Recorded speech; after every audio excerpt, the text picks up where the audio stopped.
nanohub.org. Other emerging dynamic atomic force microscopy techniques there are every day. Professor Raffenberger was just at the MRS meeting. I'm sure he heard about dozens of new scanning probe concept ideas. I will focus on three here, which I think are some of the key interesting emerging things: high speed, multi-frequency, and subsurface imaging. I'll give you a brief outline of these emerging areas in AFM. Before we jump onto this, I think it's important to sit back and see, especially for those of you who have used AFM now, what are the driving forces? What is AFM as a technology evolving towards? What are AFMs going to be like 10 years from now? Hopefully not like what Fernando had to go through. Hopefully they're smarter somehow and easier to use. But what can happen? So speed is a very important one, and many of you would argue at the first glance that why is speed important? Because scanning speed is barely the main bottleneck as far as time taken to take an image is concerned for you, because it takes months to get an AFM to work properly and not crash the tip and all these things. Why are we so concerned about how fast it scans when it takes you months to come up to speed? There are many reasons for it. One reason is people who are skilled already in the use of AFM and want to study truly dynamic processes. So people don't want to just take snapshots, but let's say you're dealing with a problem where you want to take video images, where you actually want to see things moving at high resolution. How to do that. So and especially in biophysics, there's a lot of reasons for doing that. Things move under different, conditions. So there are certainly people with specialized interest in monitoring dynamic processes who need high-speed AFM. The second very simple need for high-speed AFM is that it's not a need, but it's a desire. What ends up happening is once you use a new AFM that scans very fast, you just don't want to go back to old low-scanning AFM. This is a very simple marketing thing. I'm telling you, people who do high-speed scanning and they come back and they take a line that's taking its own time to scan, and you just don't feel like going back to your. So it's almost a psychological, it's the same reason why, people, the music format keeps switching from one digital format to another, and people switch because once you listen, it's better. Not that you need it, but high resolution is, of course, is always important. The other thing is, it's very clear that people, when you're imaging now, you want everything from it. You don't want to just look at topography. You want to map every kind of property: electrical property, piezoelectric properties, thermal properties. Now everyone wants everything. Since you're taking an image, might as well get every property that you want, right? So certainly one sees this evolution towards almost information management coming from the amount at every pixel now. It's no longer just topography and phase. Now we've already talked of higher harmonics at every pixel. Now people are putting in piezo material properties at every pixel. People are putting in thermal properties at every pixel. So really, at some point, this is becoming a very big information management kind of exercise. But nonetheless, people are very interested in material contrast and improving it for different samples. And then some new needs are coming up. Certainly, subsurface information. Most of AFM measures on the surface. So in the early days, people are saying, hey, can we look below the surface? Instead of making a two-dimensional tool, can we make it a three-dimensional tool, high resolution? And then, of course, live cell imaging is important. Combined instruments where one tries to combine AFM with Raman and the spectroscopy and things like that are very important as well. Give you an example of high speed. One of the leading groups is that of Toshio Ando's group in Kanazawa University. And this is an example of, they take images at 1 kilohertz plus per line. Most of you are probably doing it 1 hertz per line. This is 3 orders of magnitude faster. 3 orders of magnitude, 1 kilohertz per line.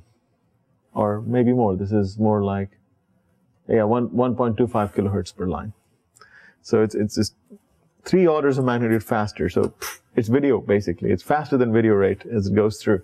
And they're able to, with that, they've done some spectacular work where they're able to actually observe the sequence of images. You actually see a protein, myosin motor actually moving its different domains and walking along a microtubule. You can actually see these motors moving their legs, so to speak, and walking. You know, amazing stuff as far as biology is concerned. The key question is what technology actually enables this? They use high bandwidth scanners. The scanners need to be able to scan at very high frequencies now. So you need high bandwidth scanners. You need high bandwidth Z piezos, because Z piezos now need to respond very fast to go up and down as you're going up and down really fast. You need fast phase detection, you know. You need small cantilevers because you want the cantilever frequencies to be very high. And so people use extremely small cantilevers for this that are 20 microns long now. And 20 microns long. So the length of the cantilever we're used to is 200 microns long. Now the length has become 20 microns long in these. So new AFM technologies are now allowing you to focus on really ultra small cantilevers because they have very high frequencies. So these cantilevers have nearly a megahertz frequency. Now, you know, that's happening. People are using different excitation mechanisms that allow you to excite these cantilevers at 1 megahertz, you know, and so on. So there are a lot of interesting results with high-speed AFM. Again, on the top left, more results from Anda's group. I want to bring to your attention the work out of Merv Miles's group at Bristol. They came up with a very different AFM idea a long time ago, where they put a tuning fork as the sample scanner. So the sample would be placed on a tuning fork, and you'd vibrate the tuning fork at 32 kilohertz. That's your scanner. So the scanning rate is 32 kilohertz per line from the get-go, because the tuning fork is oscillating at resonance, right? And of course, at such high speeds, you know, you can't get cantilevers to do feedback control when you're scanning so rapidly that, you know. So they decided to do sort of an open loop kind of. Initially, they implemented like an open loop where it's contact mode, but instead of keeping deflection constant like we do with the help of feedback, it's scanning so fast, they just keep the Z constant and they just let the cantilever deflect up and down, like what you were mentioning, Fernando. And the reason why, one, it worked is it's happening so fast, so there's very little time for thermal drifts. There's 32 kilohertz. They're done scanning. Like, you just snap your fingers, that's the time it takes to pretty much scan over that fast, because they're doing video rate, much faster than video rate. So there's no time for thermal drift, so you can afford to do that if you go very fast. But the flip side is, you know, in contact mode, you're applying a lot of lateral forces. You're also rubbing. You could be damaging things by continuously scratching back and forth, right? So how do you avoid that? Well, they haven't completely figured out the reasons for it, but they've figured out that what happens is when you start going fast laterally, they're saying that there's an interesting, like a hydroplaning effect that happens, because under ambient conditions, there's always like a layer of water present in everything. They found evidence that you go very fast and there's a little lift off. The tip lifts off a little bit as you go very fast. And this is what happens, for example, in hard disk drives. In hard disk drives, you don't want the read-write head to be scratching against the surface. So how does it raise up by 2 nanometers? It's hydrodynamics. It's just you spin very fast, a thin wedge of lubricating air forms, and it just lifts it or separates it. And so they think that's what's happening in the AFM at high speed, is this lifting up effect, which allows you to scan at high speeds without damaging biological samples. Multi-frequency AFM is also an interesting area that's evolving quite a lot. And what happens in multi-frequency AFM or bimodal AFM is, instead of driving just one eigenmode, you do the tuning curve and you get 2 resonances. Well, you drive both resonances simultaneously. That's an interesting area of research. And it turns out that now you not only have amplitude and phase of the first mode, you have amplitude and phase of the second mode while you're scanning the sample. And it turns out that you can show that while the phase of the first mode, or the sign of the phase of the first mode, is connected to dissipation, the sign of the phase of the second mode, or even the virial of the second mode, are now connected to a mix of conservative and non-dissipative properties, right? But the key thing is that because they involve mix of conservative and dissipative properties. So let's say you're imaging a sample in the attractive mode. So you don't want to touch the sample. You're in the attractive regime. So you're not physically tapping, right? And yet you want to see some material property contrast. What do you do is the question, right? Because remember, phase contrast is most likely to happen when you dig in, tap in. There are some exceptions to the rule, which Hank is going to present in his stuff. But if, under most circumstances, when you're tapping on a sample, is when you get phase contrast. If you're not touching, there's very little energy dissipation, and so you don't see much contrast. So the trick is, how do you get material property contrast when you're in the attractive regime? So Ricardo Garcia's group in Madrid came up with this idea to try and, this possible advantage of using two eigenmodes, where you can then, because the phase of the second mode depends on conservative interactions, that means that even when you're in the attractive regime, you can get contrasts of these conservative interaction properties. They've shown many examples in liquids also. For example, let me show you an example. This is out of Asylum's research. I want to point out something very important here. Figure 2 here on the left shows topography of freshly cleaved graphite. B is the amplitude of the fundamental, which is supposed to be constant. Right? So they point out B is the fundamental amplitude channel used for feedback error signal. So here they don't plot it. They clearly say that they demonstrate it as an example to show how nice they kept the amplitude constant, right? So they show figure 2B. I really want you to take a look at this. It's very important because that's how you use the error signal. Figure B is a map of the error, of the amplitude over the sample. What they show by showing a length scale on the side is, as you scan over the sample, the amplitude did not change more than 2 nanometers. That means it's a pretty good control. It's only at certain edges that it wasn't controlled, but they kept it pretty constant as best as possible. That's how you use this information, The other thing is, in figure C, you see phase lag of the first eigenmode. Again, notice that in C, they very clearly say phase lag in degrees. Very few people plot phase maps and say that it's phase lag. Most people just say phase. Well, and I hope you understand now that depending on whether you call it phase lead or lag, what's bright, what's dark, flip. So they take the effort to say it's phase lag, and they point out it's 34 degrees, indicating that the cantilever was in repulsive mode for the entire regime. I mean, that's the way you use it, right? So you scanned over the sample. Over the entire sample, the phase lag image is 34 degrees. So it's below 90 degrees, which means over the entire sample, you're tapping. So now that's the way to use this information, right? Say it's phase lag, say what the value is, it's below 90 degrees, so it has to be, that's good stuff. Nonetheless, what they found is when you look at D and E, so C is the phase lag, and it wasn't showing much variation. You see, it shows just a couple of degrees variation over the sample. But when you look at the phase of the second eigenmode, it shows this amazing contrast that's shown here. Black and white regions completely different.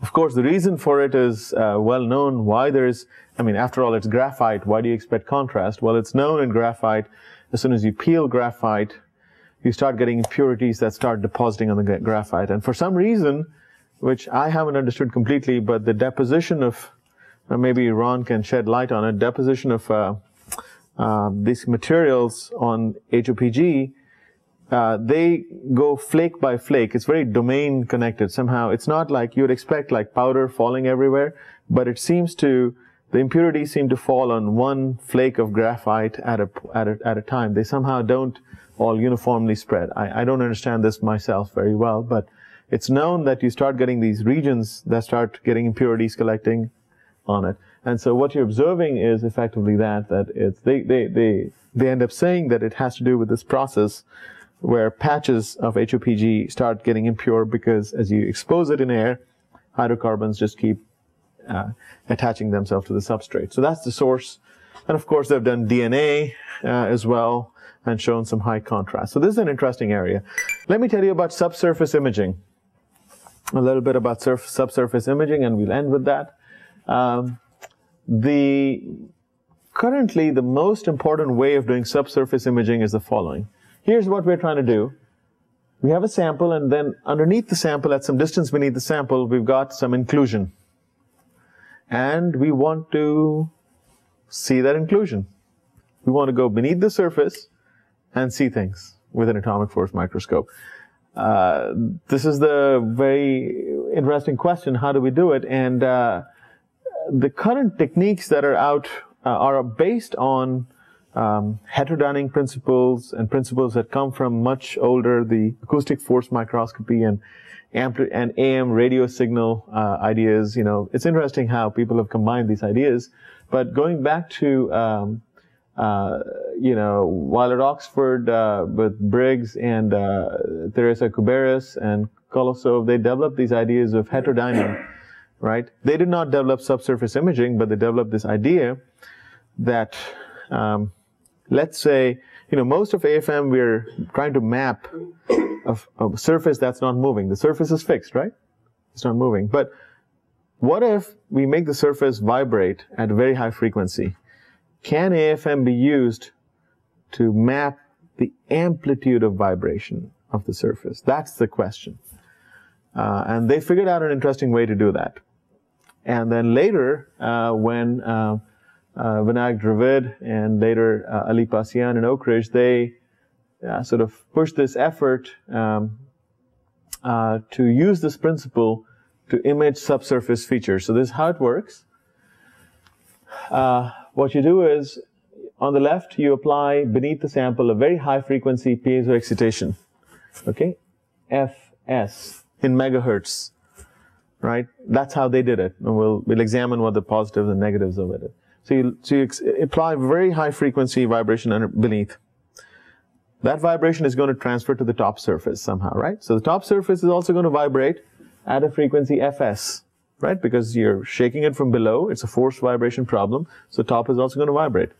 The only thing is the amplitude and phase of vibration, the frequency is the same as Fs, but the amplitude and phase of vibration are now going to start depending on whether there was an impurity between the point where you launched the high frequency excitation and the surface. So you can imagine that if you have some impurities in between or some dislocations or some other insert of some sense, it'll influence in some sense the propagation of this high frequency acoustic wave to the top. The frequency has to remain the same, but it might change the amplitude. This is the basic idea. So if this is the idea, then suddenly, in order to see this subsurface feature, what we want to do is not map the topography of the top. What we have to now do is map this amplitude and phase of vibration on the surface. If we map that, so now we got a vibrating surface. Now we're not going to measure topography. Now we want to use the AFM to measure how is it vibrating more here or less here. If it's vibrating less, maybe there's something underneath us. And map it. So then you can maps. How they do that is interesting, because when you apply megahertz frequencies, the cantilever isn't going to respond to such high frequencies. So what they do is they put an AFM tip on the surface. You've launched this frequency F. So the surface is vibrating at Fs.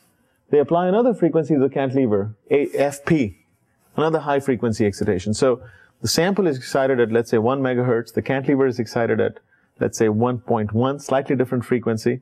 So now what ends up happening is the tip sample gap, the sample is moving up and down with 1 megahertz, the tip is moving up and down with 1.1. So what happens to the interaction forces? And remember, the interaction forces are nonlinear.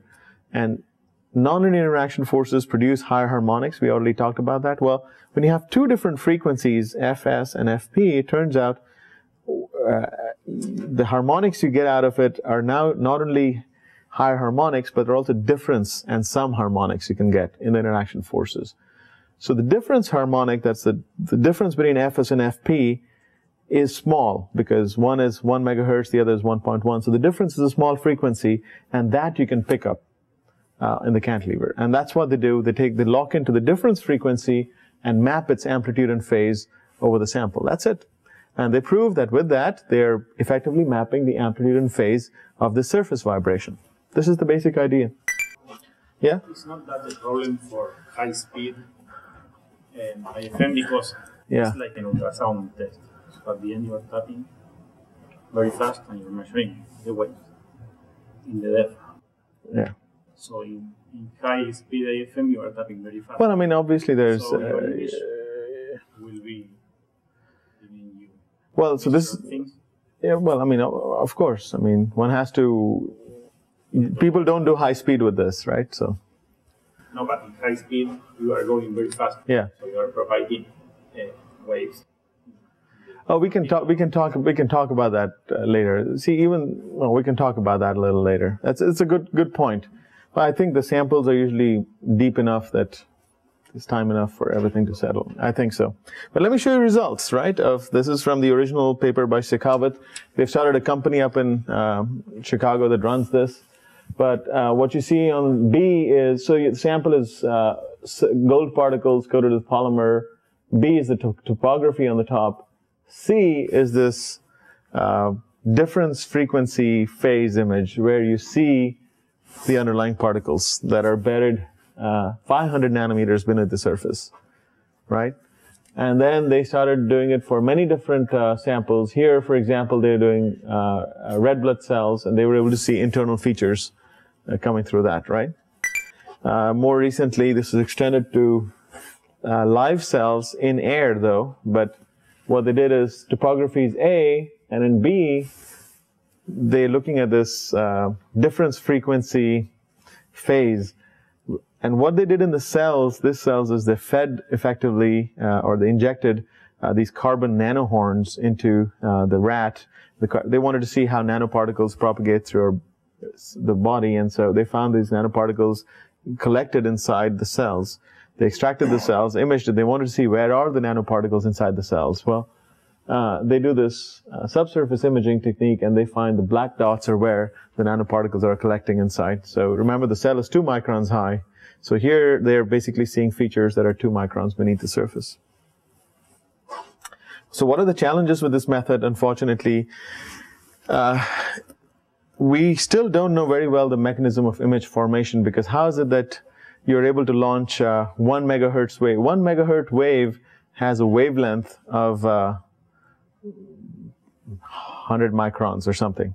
How come you're seeing 20 nanometer features with sound waves that are microns? That still is not clear at all why it happens. They're getting results, but we don't know very well what they're saying. Second is, we would love to know how deep these objects are. You see them, but can you tell how deep they are? Because if they're deep, then you can start, if you know the depth, then you can start doing true 3D reconstruction of full 3D maps, if you know how deep it is. How do you know how deep it is? They don't know. So this is a very interesting area. So these are some of the 3 key areas where AFM is advancing, and I'd like to end the lecture with that.